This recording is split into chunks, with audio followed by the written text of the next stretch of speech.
two discrepancies in the Bible. I found two of them, and one of them's fairly easy. The other one, well, they're kind of different. So, the first one, misogyny. I don't remember anything Jesus saying that was super misogynistic. Paul has one where he says, "Don't let a woman speak," and maybe it's in the context of within what they call, or what they called the called out people, because the translators got it as the word church. That, and I will continue to explain this. The word church, that word is only about 800, 900 years old, and it was first used for witch covens. Uh, but then, and it comes from some medieval word for circle, and then they turned that into the word church, which we're back to religion, which is what Jesus delivered, or what they call Jesus, or what we call Jesus, what they call the Messiah, delivers people out of. So I started out, and I'm going to keep going with this as soon as I can, the book of Mark. And book of Mark is the first book written in the Bible. Why they go Matthew, Mark, Luke, John, I have no idea. It should go Mark, because Mark is the 50, 60 AD, 78, whatever time frame it's written in. It was what the other Luke and Matthew was based on. They took experts from Mark and added and took away and maybe reworded it a little bit. And so, taking it from that, there's nothing that I know of where, I mean, I'm sure there's something I could find in there where Jesus says something misogynistic, maybe. But it's nothing to it's nothing along the lines of don't permit a woman to speak. Now, the last few weeks for my kids, I've been looking for a church, and once I start talking to these people, they just want me to go away. If I speak the truth to them or whatever, I mean, that's literally what they want you to do. I went to a thing, there's a church a block away from me, and I went to an event for them because my son wanted to go, because they had bouncy castles and stuff like that sitting outside. And then you get to talking to the pastor, and he's like, well, I gotta go, because once they hear somebody that knows what they're talking about when it comes to the Messiah delivering people out of religion, they just want you to leave them alone and don't have anything to do with them. And that's what I found the last couple of weeks. It's pretty typical. Anything that is anything that's not status quo's got to go.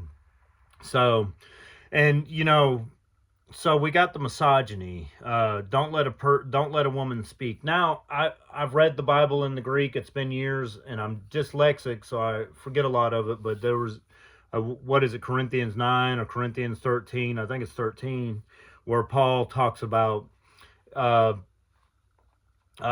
let a woman, or whoever wears a hat wears a hat.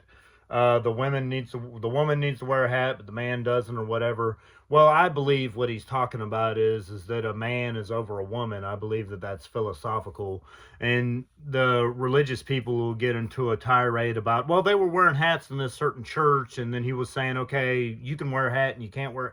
Who the hell cares who wears a hat in a church? I don't understand why Paul would get involved in that. I think it's metaphorical. Now, I mean, now we're getting into the weeds about something that I could be wrong about. And yeah, I could be wrong. You could be talking about hats, but who the hell cares about hats in the context of, what did I say? I don't have it mapped out, but I mean, we're talking about, when we talk about, Jesus and the resurrection and the teachings of Jesus, we're talking about this much of the Bible, roundabouts. Why are we dedicating a whole chapter to hats? It makes absolutely no sense. So the first one is misogyny, and you'll get in it with religious people. Well, that was just the times. We didn't permit women to speak in the church then. That's what they'll always say. Although it doesn't seem like they're talking about, it seems like they're speaking in general, just don't let a woman talk. And so then the question is, why don't you take it out? And then the answer is, well, it's canon. We got to have it in there. Well, why aren't you saying that why aren't we outright saying, hey, this part right here doesn't belong? And also, you're always preaching that things don't change. It's mind-boggling. I know I'm not explaining it the best way I can think of it in my head before I make these videos, but it absolutely blows my mind. The second one is the reliance on God. Now this is a little bit different. So we were I made a Facebook post a month ago or so about how the Bible promotes self and God. I I'm after reading some of Mark and reading some of the other beginning of the what we call the Gospels, which is not a biblical word, but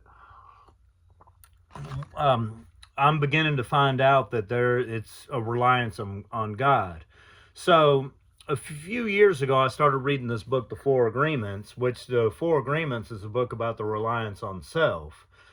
And automatically, I start seeing these things as not the things in the Bible just don't work for me.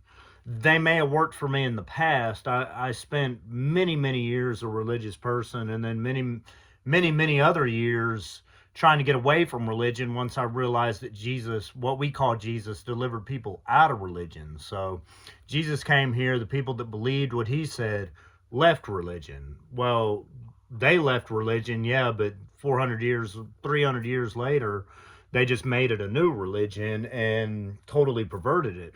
And that was going to happen. It's always going to happen. Anything that's too big that the masses believe in and people protest, it happens in America all the time. The only thing that ever changes America is protest. The politicians and the elitists, they don't care about us. So what I've found is when I've never had anybody do anything for me. I mean, I may have had people give me a little bit of money here and there, and I'm talking about a very little bit of money here and there. But everything I've ever done, I've done for myself. My parents were crap. Just nobody's ever done anything for me. Everything I've done for myself. Everything that I've done for my kids, I did, and I brought it on to my kids. Now, I tell people all the time, either I'm blessed or either I'm relying on self. It could be God. It could be God doing it through me. It could be God making it happen. Absolutely. And a lot of times I know I do, but I think we all do. We say, oh, shoot, I made it through Christmas. That's a miracle. Shoot, I made it through this. I had a bump on my arm and I thought it was cancer, and I went to the doctor and the doctor told me it wasn't cancer. Oh, it's a miracle. It was supposed to be cancer. And maybe that stuff's absolutely true. And I feel like mathematically, I have more reason to believe in the Bible than anybody I've ever met. Now, I don't know. I'm making a complete assumption. I could be completely wrong. But once you read the Bible for what it is, it makes sense. It makes perfect sense that a man came here and delivered us from what the church is delivering us back into, very literally. So the discrepancy is that once I started realizing, and I even had my therapist say that, because I said, man, it's God doing this. And she would say, well, you got to give yourself some credit. And she's absolutely right. I got to give myself some credit. And I got to realize that everything that I've brought to myself and everything that I've brought to my kids and everything that has worked for me over the course of my lifetime, I did it. Nobody else ever handed me anything. Nobody else ever did absolutely anything for me. And so once I started realizing that, I started feeling better about myself. And I started realizing that I have the ability to change things for myself and for other people. So once I realized that, I started becoming more fulfilled, more happy, and better off. When you start feeling better and you stop worrying about what other people are thinking and you just start worrying about what you think about yourself, which is all that matters, that you automatically begin to understand and that your life is about you. Your life isn't about anybody else. And whatever anybody else thinks has absolutely nothing to do with you. And then just obviously I started feeling better about everything in my life. So, and I'm thankful for that. Now, I see people, or it's mostly older people. I'll see people at the gym or just out. They'll say, "Hey, man, it's easy." I'll tell people, "Hey, man, every day." I always say this, and it's from the movie Scarface. Mel says it. Um, every day above ground's a good day, and that is absolutely true.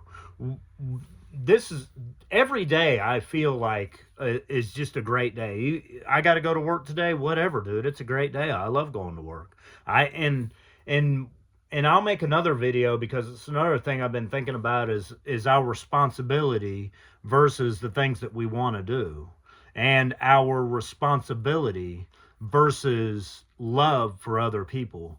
And I definitely need to make a video about that because that is just something I'm greatly looking into. So to recap, the Bible is extremely misogynist. Now, another thing I need to say about when it comes to that, well, maybe Paul didn't, maybe that stuff was added later by somebody who was misogynist, said, hey, let's throw some misogynistic stuff into the Bible to make more people misogynist.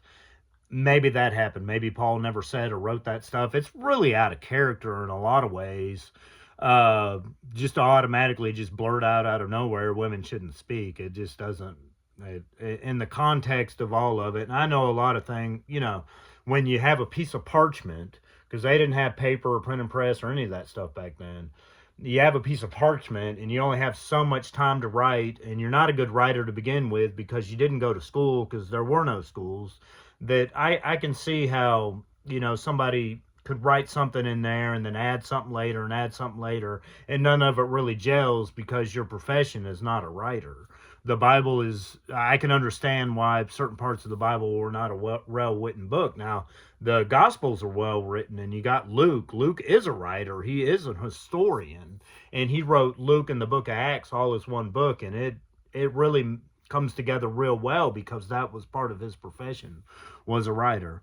But anyway, those two things, misogyny in the Bible, believe me, and I will say this, if we're taking the Bible at face value, it is an extremely misogynistic book. And if you go back to the Old Testament, man, it gets really bad. But I mean, we're throwing racism into the mix too, but anyway, that's a story for a different day. The Bible is extremely misogynist. And of course, they want to say, like I said, they want to say it was the times. And then it was like, well, why don't you just throw it out? Well, we can't throw it out. It's part of canon. It just a circular, I guess that's why it comes from the word, church comes from the word circle, right? Because it's just circular arguing all the time. I mean, at least I know the truth. Why am I aggravated when I know the truth? And the second one being is the reliance on God. You have to do these things yourself. You have to do things for yourself. And of course, and I can make a video on that because, that's the weeds of, that's, I don't know what I was going to say. I lost my train of thought, and that's a good point. That's a good time to stop. Thank you very much for watching. Bye.